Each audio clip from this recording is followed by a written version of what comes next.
Selection board यानी SSB एक संस्थान है जो सिलेक्ट करती है future officers of for India arm force. लेकिन वो करती कैसे, वो कैसे डिटरमाइन करती है कि किस व्यक्ति में पोटेंशियल है या काबिलियत है कि वो सेना में अधिकारी बन सके। एसएसबी में कई तरह के साइकोमेट्रिक टेस्ट होते हैं जो मेजर करते हैं वो है क्वालिटीज जिनको हम लूजली कहते हैं ऑफिसर लाइक क्वालिटीज, जैसे डिसीजन मेकिंग एबिलिटी, निर्णय लेने की काबिलियत, positive attitude, determination, problem solving abilities, जिम्मेवारी लेने की भावना, लीडरशिप स्किल्स इत्यादि इत्यादि। अब देश में बहुत सारे कोचिंग इंस्टीट्यूशंस है, हर शहर में अब तो कोचिंग इंस्टीट्यूशंस है जो एसएसबी की कोचिंग देते हैं और वह कहते हैं और क्लेम करते हैं कि वो ये सारी क्वालिटीज अपने स्टूडेंट्स में ला सकते हैं, इनकलकेट कर सकते हैं और उनके सारे स्टूडेंट 18 साल से ऊपर के आयु के हैं। तो इसका क्या मतलब हुआ कि लीडर्स पैदा नहीं होते,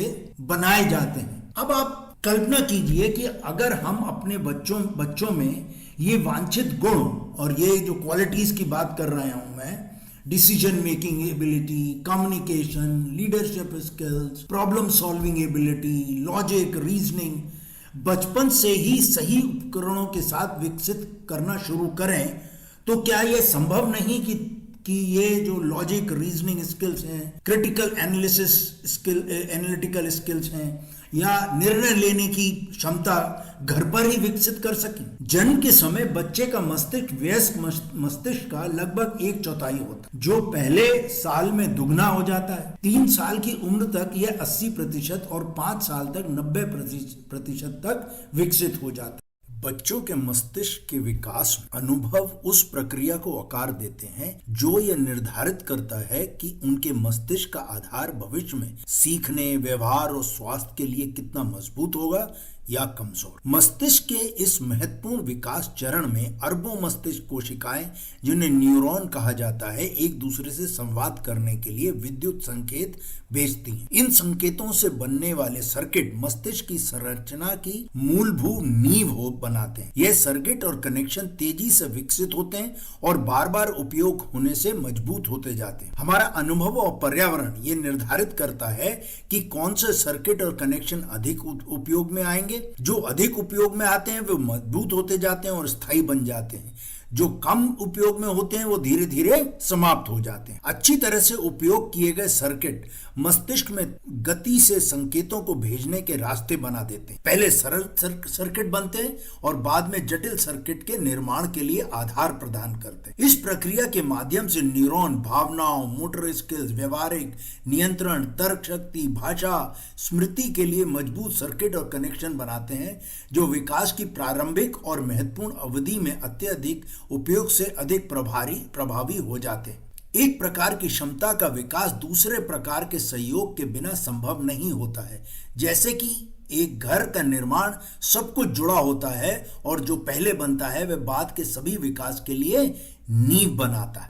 ब्रेन की असली कार्य क्षमता उसमें बनने वाले न्यूरल कनेक्शन से होती है, जो कम उम्र में हर सेकंड में 1 मिलियन से अधिक बनते हैं। ये कनेक्शंस डेवलप होते हैं। ये कनेक्शंस, न्यूरल कनेक्शंस जो हैं, हमें सोचने, संवाद करने और विभिन्न गतिविधियों में सक्षम बनाते हैं। इसलिए प्रारंभिक बचपन का समय इन कनेक्शनों के निर्माण के लिए अत्यधिक महत्वपूर्ण है। लगभग 9 या 10 साल की उम्र में हार्मोनल चेंजेस होते हैं जिनसे कि गहन सीखने और विकास के दौर की शुरुआत होती है। जब मस्तिष्क नए कनेक्शन को मजबूत और व्यवस्थित करता है, ये इस उम्र में किसी भी अन्य अवधि में से अधिक तेजी से होते हैं। उच्च गुणवत्ता वाले, मतलब जो एक्सपेंसिव, महंगे प्राइवेट स्कूल जो हैं, बच्चे के संपूर्ण विकास के लिए खेल, घुड़सवारी, स्विमिंग पूल, शिक्षा, काउंसलिंग आदि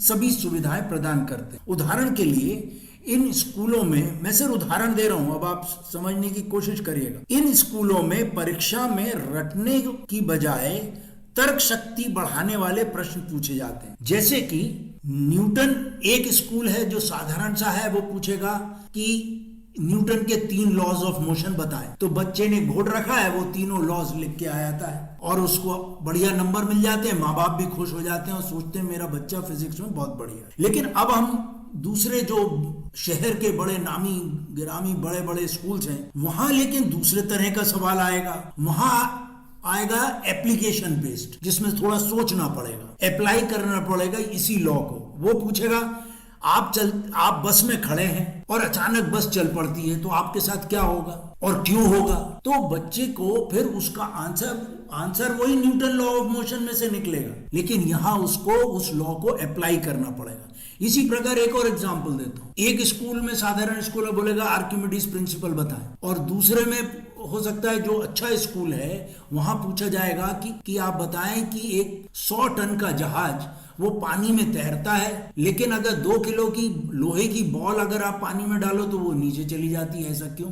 आंसर वही है आर्किमिडीज प्रिंसिपल में, लेकिन यहां बच्चे की लॉजिक रीजनिंग स्किल्स को, इंक्विजिटिवनेस को बढ़ावा दिया जा रहा है, एनकरेज किया जा रहा है। यही फर्क है। और अक्सर माता पिता बच्चों के ये जो सीधे सीधे सवाल हैं उनमें जब अच्छे अंक आते हैं तो वो खुश हो जाते हैं, संतुष्ट हो जाते हैं कि हो सकता है उनको विज्ञान का आइडिया नहीं है, लेकिन इसी तरह के प्रश्न और भी सब्जेक्ट्स में पूछे जा सकते हैं, इवन इतिहास में, जिसमें इंक्वायरी हो, इंक्विजिटिवनेस हो।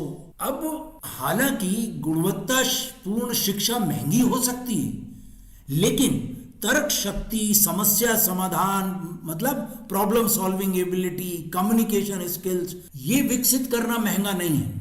माता पिता खेलों और गतिविधियों के माध्यम से घर पर ही बच्चों में ये critical thinking, problem solving ability, communication, ये सारे कौशल को बढ़ावा दे सकते हैं और उसको डेवलप कर सकते हैं। अब हम देखते हैं कि क्या किया जा सकता है। सबसे पहले टॉयज रीअसेंबली। बच्चों को खिलौने तोड़ने या माँ की चप्पल और पापा के जूते पहनकर घूमने देने के बजाय उन्हें ब्लॉक से चीजें बनाने, और टॉय टूट गया कोई बात नहीं, चलो बैठ के उसे जोड़ते हैं, उनसे घर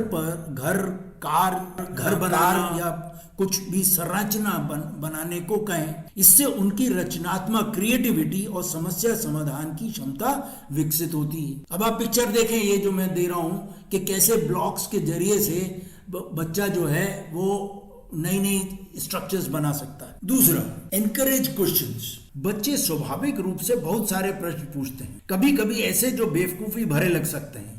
इन्हें रोकने के बजाय उनके सवालों का जवाब दें या उनके साथ मिलकर उत्तर खोजें। यह जिज्ञासा ही सीखने की नींव है। अगर वे सवाल नहीं पूछ रहे हैं तो आप खुद सवाल कर पूछें और उन्हें उत्तर खोजने के लिए प्रेरित करें। और अब तो बहुत आसान हो गया, गूगल बाबा है, तो ये जो प्रॉब्लम है माँ बाप की, जो ज्यादा पढ़े लिखे नहीं है, वो भी सॉल्व हो जाती है। तीसरा, हैंड्स ऑन प्ले। उम्र के अनुसार खिलौने जैसे बिल्डिंग ब्लॉक्स, पजल्स या सरल खेल जैसे गेंद पर बॉल को कैच करना, टेबल टेनिस, बच्चों की मोटर स्किल्स और eye hand coordination, problem solving ability को बढ़ाता है। और यही फाउंडेशन है, यही स्किल्स जो बचपन में उसने सीखी आगे चल के उसको मदद करेंगे उसके जीवन में। चौथा स्टेप, अपने शहर के में बहुत सारे ऐसे स्थल होंगे टूरिस्ट इंटरेस्ट के, जैसे ऐतिहासिक स्थल होंगे, कोई म्यूजियम होगा, कोई किला होगा, वहां ले जाएं और उनको एनकरेज करें कि उसके बारे में वो जानकारी इकट्ठा करें और उस पर एक छोटा सा पैराग्राफ या 2 पैराग्राफ लिखें और फिर उनसे सुने। वो इससे आपकी भी जानकारी बढ़ेगी और बच्चे को भी लाभ होगा। क्या लाभ होगा? वो इंक्विजिटिव बनेगा, इंक्वायरी करेगा, ढूंढेगा कि इसके बारे में डिटेल क्या है, फलाने की चीज क्या है, तो उससे उसका और इंटरेस्ट, जिज्ञासा बढ़ती जाएगी। 5वां स्टेप, उसे उम्र के अनुसार छोटे छोटे काम दें, जैसे कि डाइनिंग टेबल लगाना, डाइनिंग टेबल पे प्लेट वगैरह लगाना, कटोरी लगाना, खाने के वक्त खाना परोसना, उसकी अपने बिस्तर और टेबल की सफाई करवाना, जूते पॉलिश करना, कपड़े इस्त्री कर प्रेस करना। इससे धीरे धीरे उसमें जिम्मेवारी का एहसास विकसित होगा और जैसे जैसे बड़ा होगा उसके टास्क और आप बढ़ा सकते, बाहर से सामान लाना, सब्जी ले आना। अब जो है 6वां स्टेप है जो कि बहुत इंपॉर्टेंट है। आइंस्टाइन ने कहा था, everybody is a genius but if you जज a fish by its ability to climb a tree it will live its whole life believing that it is stupid. अर्थात हर बच्चा, हर व्यक्ति एक बंडल ऑफ टैलेंट है, लेकिन अगर उसको उससे जज किया जाए कि जैसे कि हम जज करें फिश को, मछली को, कि वो पेड़ चढ़ सकती है नहीं चढ़ सकती, तो जीवन भर नहीं चढ़ पाएगी वो, चाहे कितनी भी कोशिश कर ले, और फिर वो अपने आप को स्टूपिड समझने लगेगी। इसका अर्थ ये है कि हर व्यक्ति जो बंडल ऑफ टैलेंट है, पेरेंट्स उसको ग्रूम करें, उसमें ये क्षमताएं, एबिलिटीज, जो स्किल्स अभी हमने डिस्कस करी वो डेवलप करें, परंतु अपने एम्बिशंस को और अपने इच्छाओं को उस पर ना ला दें कि मैं तो इसको इंजीनियर ही बनाऊंगा, मैं इसको डॉक्टर ही बनाऊंगा। नहीं, जब आपने उस बच्चे में ये सारी स्किल्स डाल दी हैं तो अब वो रास्ता खुद ब खुद ढूंढ लेगा अपने लिए। आप अपने एस्पिरेशंस को उस पर मत ला दी। As parents providing a stimulating environment, मतलब एज पेरेंट्स हमारी जिम्मेवारी क्या है कि इस तरह का बच्चे को माहौल दें राइट फ्रॉम दी बिगनिंग। अब आप देखिए ये वीडियो क्लिप, आप देखेंगे कि एक छोटा सा बच्चा है, क्रॉल करना सीख रहा है, लेकिन अगर उसको आप प्रेरित करेंगे तो वो और ज्यादा क्रॉल करेगा और आगे बढ़ता जाएगा धीरे धीरे। सो अगर हम इस तरीके से बच्चे को डेवलप करते हैं तो ये जो कनेक्शंस की बात की, न्यूरल कनेक्शंस, वो डेवलप होंगे और which will make a life long difference to his life. ये सारी क्षमताएं, critical thinking, problem solving, sense of responsibility and confidence can be nurtured. ये सब घर पे ही नर्चर किया जा सकता है, जो कि एक मील का पत्थर साबित होगा